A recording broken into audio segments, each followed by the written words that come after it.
did say nope, but then I saw, oh.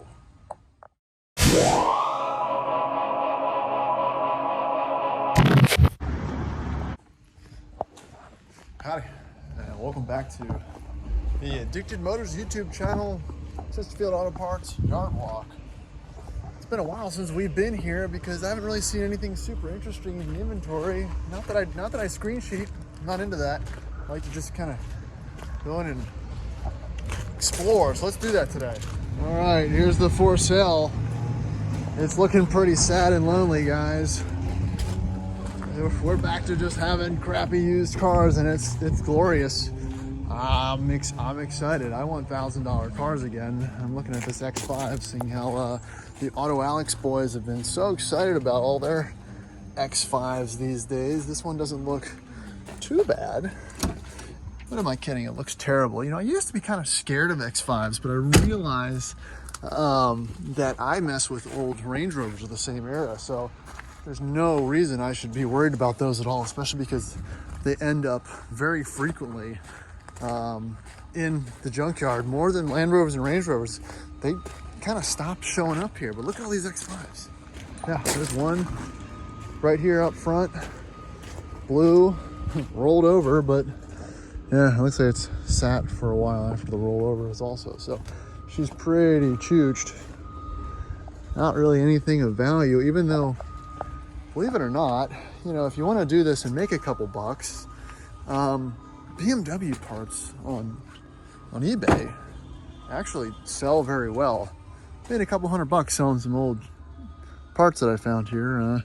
So it always makes these walks a little bit more interesting. This Volvo T5 S60, actually pretty cool color. Ooh, look at those seats. I'm sure there'd be someone looking for some interior bits for this. Man, it's a newer model too. What year is this? Like a 14, maybe? Someone already got into the engine for the turbo or something, maybe the front clip. But man, going in hot right off the bat. Lots of US, FCA, Chrysler, Plymouth stuff here today. We've got this Sebring two-door, which, you know, Dodge Avenger, Chrysler Sebring. These were a kind of a guilty pleasure of mine when they came out, because I really liked the look of them, especially the Dodge Avenger. They just have terrible 90s-ish interiors. The coupes weren't bad looking. It's, again, one of those cars that I always wish was rear-wheel drive. It's pretty interesting. They're not rare, but I think people just still drive them. All right, here you go. Is this a Chrysler Conquest, maybe? Or LXI? 143,000 miles, front end damage. This was their big, called luxury sedan at the time. I think this was an LXI. I don't remember off the top of my head. There's nothing to denote it though. But you get your big crime seat that goes all the way across, busted out rear window, big floaty ride. They got these wraparound vents on the doors, kind of like the Oldsmobile Aurora, if you remember what those are. Doug DeMuro recently did a video on one. Concorde. I was close. They're all the same. Dodge Diplomat or a Chrysler Imperial. These are cool as cop cars, less interesting as road cars. That doesn't look, that could be the V8. 1, 2, 3, yeah, it is the V8. Doesn't make it much better. Oh, Mosley's Industrial. Ha ha ha, I've seen this car before. It was at the Richmond Auto Auction. A lot of wrecks. Again, I kind of chalk this up to the after COVID craze when people just bought a bunch of junk, and I think it's the roosters are coming back to nest, the chicks, whatever you want to call them, because it's all ending up here. Cap's filling back up. Look at this awesome 320 wagon, rusted. Yep, can confirm is rusted, but nice dash. All those bits look pretty good. Someone would definitely buy that stuff. It's a shame though, these did rust. These and the E55 sedans and the W201s and all those. Oh, look, they got rusted all through there too. But here you go, that's why you come here. Check out this Subaru. I don't know if this would be technically a legacy, but it is a hatchback. Oh man, what would they call this? Is this like a Loyale, maybe? Like a Subaru Loyale, like before they had the actual designations we know today, but crazy Boxster engine, 4-cylinder. Don't see a lot of these still alive and around on the East Coast due to the rust. They really primarily exist out west. And this is an automatic car. Is it 4-wheel drive? I don't see the little cool lever. This kind of seems like a base model, so I don't think so. I think the stickers said a 1990, but 130,000 miles. If you're a Subaru guy, this interior is definitely salvageable. I see the rear cargo cover and whatnot. Pretty neat. Looks like something fell on it. It's probably someone's project car that was parked up for a bit, but yeah, that's a cool one.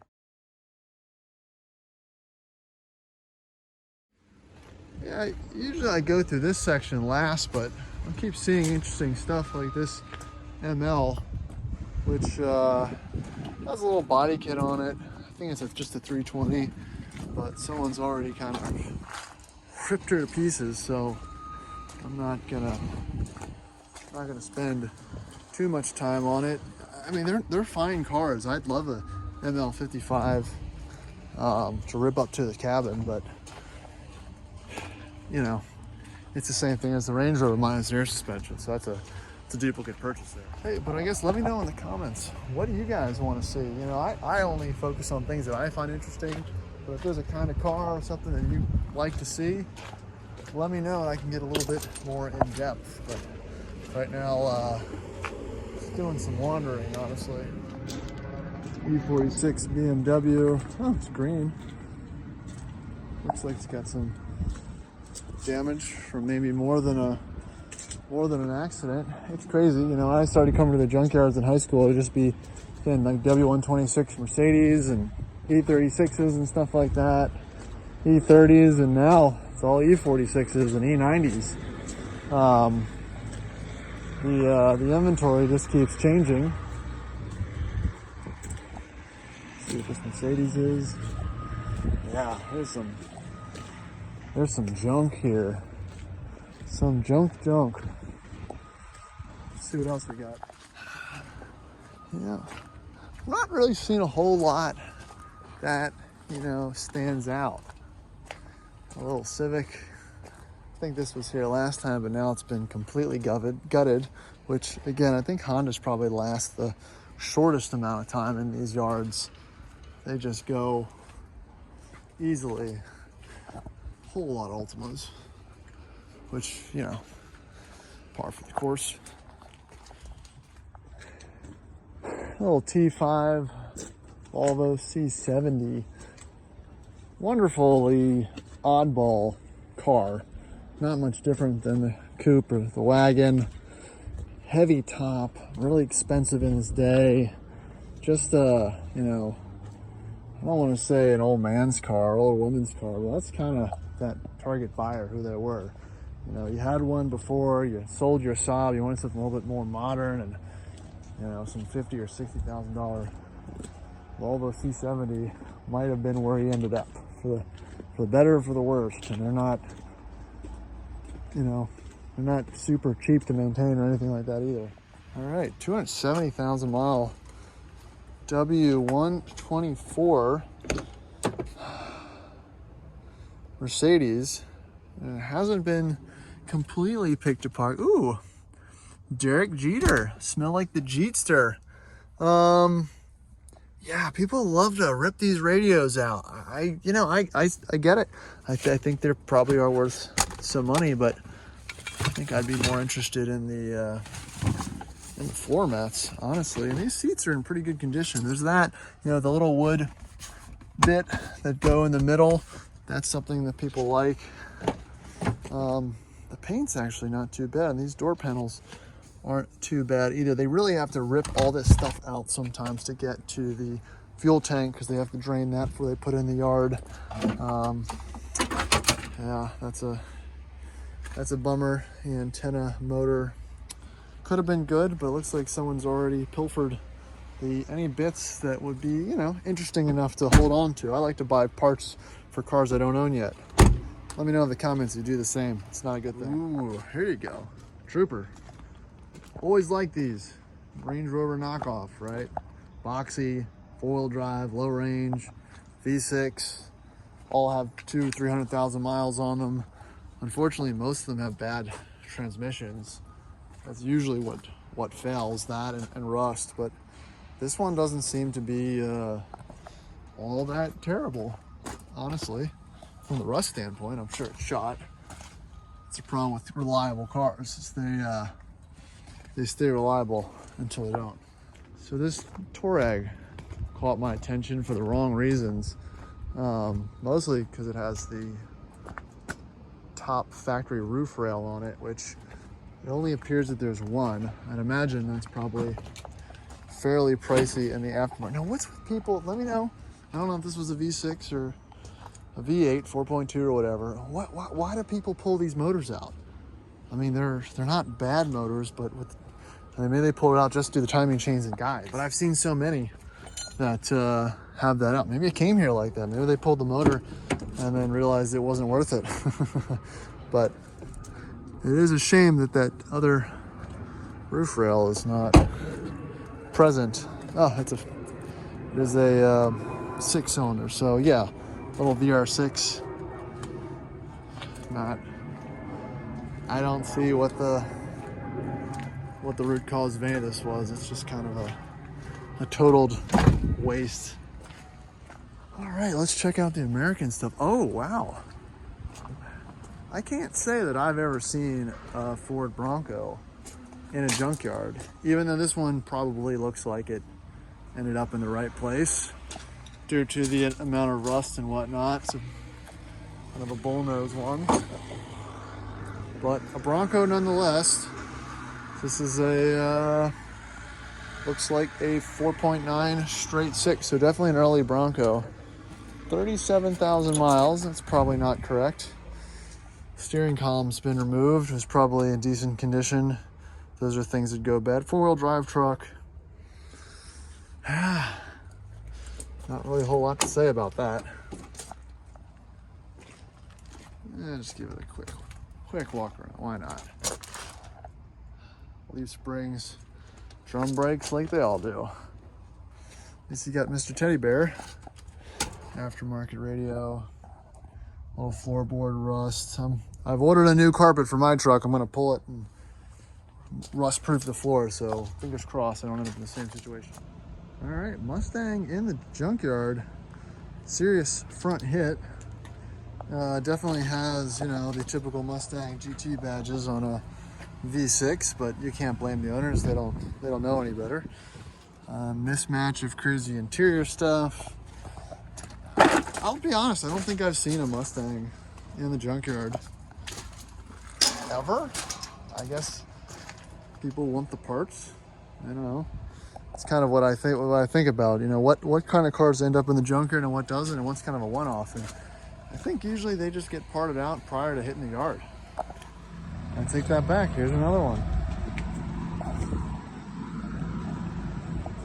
Man, another 4-wheel drive F-150, stick shift, full dash ripped out for whatever reason.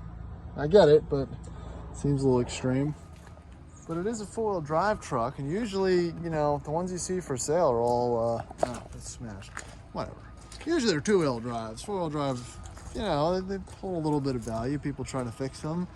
But that one's a little too far gone. Look, this is also, nope, this is a 2-wheel drive. Also a 2-wheel drive truck.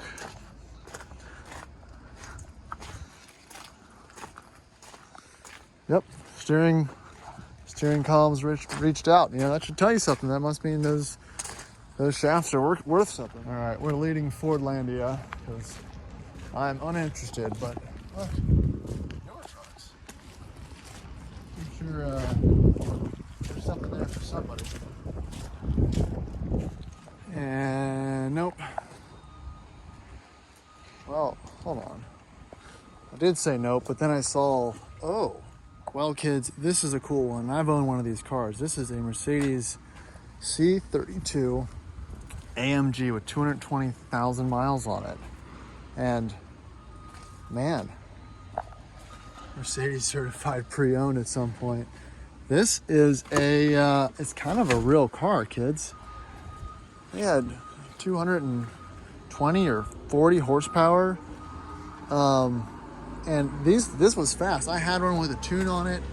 It's got an Eaton Super. Sorry, I was looking at this stupid RX-7 that's just completely gone. There's nothing in it, but I saw this, and man, looks like it's been sitting for a while. It's chooched, but this is an extremely rare find for a junkyard. It's not, super normal. You got upgraded, probably dual piston or whatever. AMG brakes. These always suffer from rust. Mine had been very rusty and repainted by Mako at some point. Mismatched rims. These were staggered rims. You couldn't really do rotations or anything. And yeah, this is a pretty cool car. At least I think so. I'd love to actually own one again, honestly. And I'm not going to say it's a shame to see one in here, because I'm sure someone could benefit from these parts. It's slightly different suspension and stuff, seats from the non-supercharged 3.2, but it makes a lot of power, and it really was a fun car to play with. Yeah, I don't really have a whole lot else to say about it, but it was enjoyable, and they just suffer from rust. So let me know in the comments what you would pilfer from this rare AMG, because it's actually, the interior is in good condition. I'm sure there's something worth salvaging here. As like, can I clip something? Oh, there's the rest of the engine bits. Yeah, she's probably chooched. Yeah, I might take one of these manifolds, put up on a wall, because that's cool looking. It's this little, second, third gen Honda Accord. I find this interesting as well.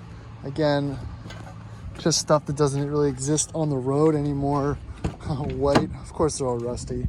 White with a MKZ, man. White with a red and burgundy interior. Pretty neat. Probably ran until it died.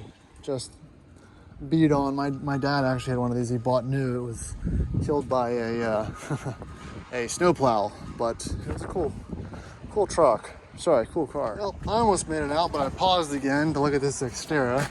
Just gonna see if it was manual, but it's not. It's automatic. Again, the only 4x4 fun size 4x4 that was not touched by inflation during COVID was the Xterra. But a little slightly more interesting, it was a 4th gen 4Runner that's sitting over here. That, okay, I see why it's here. Yeah, these never make it into any type of junkyard, but this one looks like it was hit by a freaking train. So not really much left there for the pilfering, but somebody might think about it. I don't know. I got nothing. That's impressive. If you want a couple wheels, let's see where. Oh man! And we didn't make it all the way out. This poor little C4 is even worse. Automatic, no paint. Nothing really to say. She's dead and gone. There's not always a comment for something. Some things are just chooched, done, shot. Oh, look, it's got a spare. Got all rims. All rims with a spare. See, these cars, they're not probably technically pictured to put in the yard, so it's always worth looking at them because people don't know they're here. Man, how many times am I going to say that I've almost made it out, but I keep seeing stuff. If you can't see, that's a 2009 ZF Jag in the junkyard. You guys want to wager whether it's a 3-liter or a 5-liter? My vote's 5-liter. Let's see. 1, 2, 3, 4 coil packs. So this is a 4.2, which honestly, you know, I want to say some negative things, but I think this is not, these are becoming more attractive to me as an overall package since I trust the 4.2s and the 4.2 supercharged. They're just usually just really beat up, kind of in that Ultima sector of cars that just get under maintained. You know, they're good looking, but they're not as classic looking, I guess, but it's still a fun, nice, probably better handling package. Maybe an XFR with a supercharged engine for a lower price. That's a bad idea. All right, and that's gonna wrap it up for today's junkyard walk around. Hope you enjoyed getting a brief insight into what a US breaker yard looks like. I've got a whole bunch of other videos from previous walk-arounds. If you want to check those out, see the links below. And stay tuned for some more Rover content. I've got a gap tool coming in for the L322, as long as a coolant reservoir replacement and a kind of a slew of other things in the meantime. So thanks for watching, and catch you on the next one.